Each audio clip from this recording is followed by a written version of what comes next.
Hi everyone, welcome to part two of chatting with Mr. Kennedy Saini.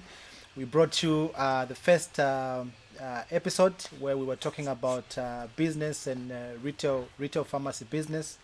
Now we'll be taking a little bit of a shift where we'll be chatting about I think the professional aspect of Mr. Kennedy Saini. I did mention that he's a former Pharmaceutical Society of Zambia president. So we're going to be having a chat surrounding that. So welcome once again. So Mr. Kennedy Saini, welcome again. Thank you so much. So you can see, I think we're shooting back to back. So just to kickstart this conversation, how was your experience? I think 4 years down the line as the Pharmaceutical Society of Zambia president. Thank you very much. It was very, very fulfilling. So at times challenging, but I enjoyed, every bit of it. Being called Mr. President. For me, I always call you Mr. President. They say once a president, Always a president. always Yeah. So it was a very enjoyable experience. We had our own, challenges, ups and downs, but basically it was good. And what I liked mostly was really impacting both in the communities. Remember, we were not just dealing with pharma. We had to touch, the inmates. Yes. We had to look at the vulnerable people in these communities. So it went beyond just pharmacy and pharmacy professionals, but also the members of the community where we are called to serve. So just resolving these problems, whether it's to do with our colleagues, students, members of the profession, whatever they were having, whether it's legal issues, somebody is accused wrongly, and so on. We did it quietly, but it's fulfilling. What would you say have been some of your challenges running, PSZ as the president? Excellent. So although we scored a lot of successes, it didn't come without challenges. So the first challenge, and I hope that those who will be watching can learn one or two things, really is a negative energy from within the profession. And negative energy, what I mean is, it's not everyone, but a few really toxic people. And as a leader, if you are moving, you are trying to push, you expect that. But if it is constructive criticism, criticism that will build the profession, it's welcome. But it is one which is very toxic, and like you're driving and then there's a handbrake. I'll liken it to what we call the crab mentality. If I can't have it, nobody should have it. So that spirit should go, because as a leader of the profession, whatever you achieve, you are achieving for the profession. If you do not win, you lose as a profession. So for me, that was the biggest challenge. So what we did was really to put them behind. If you saw within the first, in the first term, the first 2 years, about 1 year, 8 months, we achieved a lot. We achieved quite a lot, and once I articulate, you'll be able to see. Why? Because although there was that negative energy, it was not too much, and we had a very cohesive team within the EXCOM. So that is important. Now, in the latter part, which is the 2 years, which was even longer, if you look at the results, you cannot compare it to the other one, because now you are also a human being. Yes. You get to have a bit of reduced energy, but you are still moving forward because you are understanding that there's a bigger group of people who are good people, and you have a purpose, to achieve. So you continue pushing, but you are pushing maybe at 75%. But also the way you are working, if you're having challenges within the team, again, it has an impact on performance. So those are some of the biggest challenges that we had within the profession, and regrettably so. I hope we can do better. Yeah. And what would you say within that tenure were some of your achievements as well, in as much as there were challenges. There were also some of the things that you scored on. What would you say were some of your achievements? Excellent. So a lot of achievements. So for example, we had our first annual awards gala. We never had such a thing in the past. Of course, people were honored, but it was haphazard and so on. It was not organized. So we had to conceptualize it. We had to put it together. And we put it off within weeks. Remember, we started operating on the 1st of November. Within the next month, we had the gala. Very successful, and we made surplus funds. Okay. What was the importance with that? Number one, it was not a one-off thing. It set a stage for future galas. Even as we speak, we are still awarding people, and a lot of people have been awarded, given prizes, mementos. So it means a lot. You have to be appreciated whilst you are still alive. So for me, that was a plus, because it was not happening previously. And just to come together and rewind, usually we just used to have one function, which is the AGM. Yes. Now there are two. The second one is that, look, at the time we took over, we had no transport. Even if you wanted to call that a bus, if you check, it was just a matter of days for it to go on the stones. Within that short period, just after the gala, we raised funds and bought a bus, which stood the test of time. I mean, it has gone even out of the country and back. So that also was an achievement, because we were adding value. The other achievement, which is the greatest one, really, is the collaboration. The kind of environment we were in, where more or less stakeholders did not want to associate themselves with us, whether I want to partner with them and so on. But we worked hard within a short period of time to win back that support. The same people who could not support us for the AGMs, in order for us to run the AGMs, came back. And even now, if you say I'm from the Pharmaceutical Society of Zambia, people will listen to you. The other thing that we achieved, which is very, very important, is really the media. The media team and others did a very good job. Firstly, with the first media team chair, and now the second, because people knew about the profession. In fact, even now, if you say we want to hold a press conference, the way the journalists will come, ABCD, yes. But initially, it was tricky. We had to beg them. And so these are some of the things. So again, that's an achievement. The other one, which is very important, is the constitution. Because you see, people are complaining.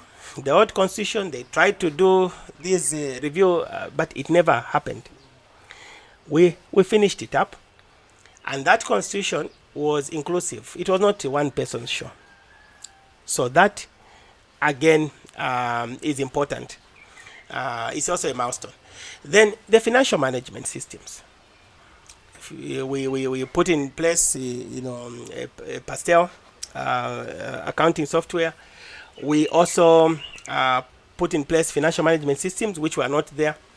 So these are some of the key achievements. But also, we pushed a lot in terms of self-regulation, although we did not have it ourselves, but also within the Ministry of Health, in terms of policies, what we wanted ourselves, and we pushed, we submitted. So these are some of the achievements. However, if you talk about the directorate, the strategic plan, and for example, FAMD, are some of the things that are still lagging. But the goodness is that in each and every one of them, a lot of work has been done, which the team that has taken over, if we support each other well, we'll be able to go forward. So for me, I see it as a good base. What I've talked about are just a few examples. Remember, we signed a lot of MOUs with various institutions like Marybeg Hospital, CHAS, in terms of for the internship program, yes, and partners who are supporting. So we brought a lot of support, but that's not enough. I think we can still do more. And most of those were done within the first few years. Yeah. Would you say Would you say there's a limitation, maybe, the body or society, such as PSZ, in trying to break certain barriers? Maybe even, for instance, when it comes to things such as self-regulation or the FAMD, is there a limitation in the way the organization is? Oh, I think what I would suggest is that if you have a cohesive team, the leadership team, and moving with the National Council, because now the decisions will be informed by the council, will be confirmed by the council. We just need to take a slightly more aggressive route in order to achieve what we have.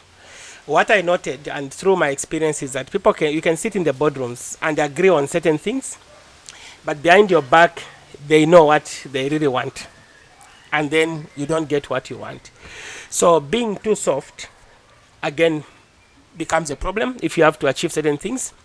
So we have to take quite a serious approach moving forward.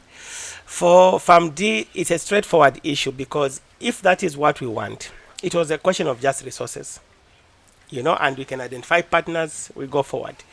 Self-regulation is something that may not be easy, but it can be achieved, because you find that other people within the health profession may be comfortable with HPCZ, because when you look at the governance and the leadership, maybe at board level, the highest is the same profession. Even at operational level, you find that the highest and the deputy, same profession. So they may be comfortable, because if they need one or two things, it will go. But what about us? Are we second class? So those are some of the things that we might want to demand, and we might want to be aggressive on. But the base is there. The working relationship is there. You don't have to begin building the bridges. You can just make an appointment and make that impact. Yeah. So now, after PSZ, what's next for you in terms of the profession after being the PSZ president? Thank you so much. So as a professional, I will do much more of support, to like a statesman. Whenever the support is needed, I think I'll be one of the best cheerleaders. General, with that. Yes, general. yes. Okay. Meanwhile, I need to focus on just two things. Okay. Business, that is personal development with the business and business development, but also family. So I'll have to, my focus is on these two. Nothing to do with politics, whether professional politics or whatever, because I have noticed that these have an impact on the business.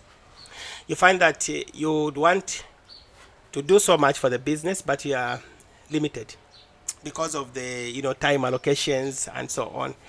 But it was always important then, because you needed to build that experience, that CV.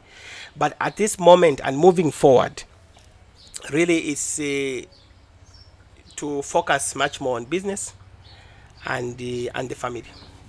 Yeah, so this is where you see us. Okay. All right. This was a kind of a short chat with you. Yeah, maybe as we close, anything that you would like to say, maybe regarding even the profession in general, or any advice even to the new EXCO, new PSZ team? Yeah, so let's work together. I think we have a vibrant team.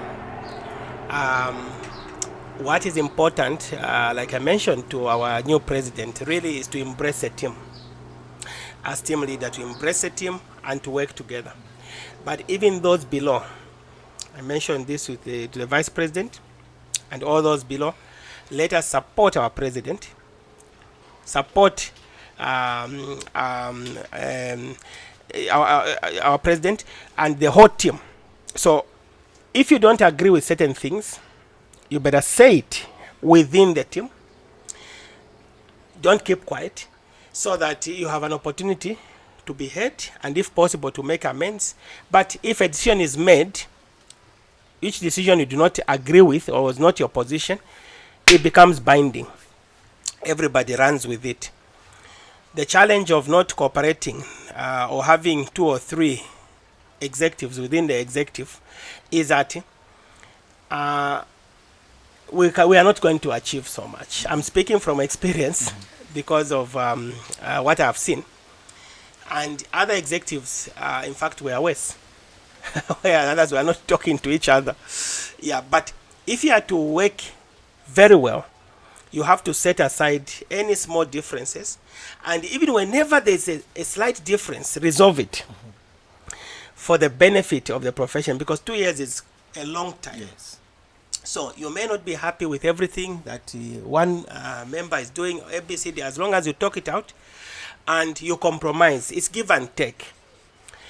And then you focus. So you have to have this plan so that you are ticking the boxes. Furthermore, you have to recognize as an executive that you cannot do everything. So identify the right people for the right roles, equip them, and just supervise. Even those functions where you cannot manage, inform other people in time, because people have the energy to work for the profession. But if you as leaders delay to do that, but also we need to involve much more of the membership. If it's a policy or ABCD, what do you think? What is the input? For me, that would be the greatest advice I can give. And furthermore, just to unite everyone. Not everybody will like us, but if we are leading, let us be tolerant, carry everybody together, so that we move forward. Otherwise, I wish the new executive and the PSZ all the best, even as we navigate and move forward. Well, thank you very much, Mr. President. Yes. Well, there you have it, another episode of the ZamChat podcast. I was chatting with Mr. Kennedy Saini. My name is Joe Kanema, the podcast junkie, and Bright Mulenga, the guy behind the camera. Please remember to subscribe to our channel, and always remember to follow us, and that's how you keep supporting us so that we can bring out the content that we do. Until next time, bye.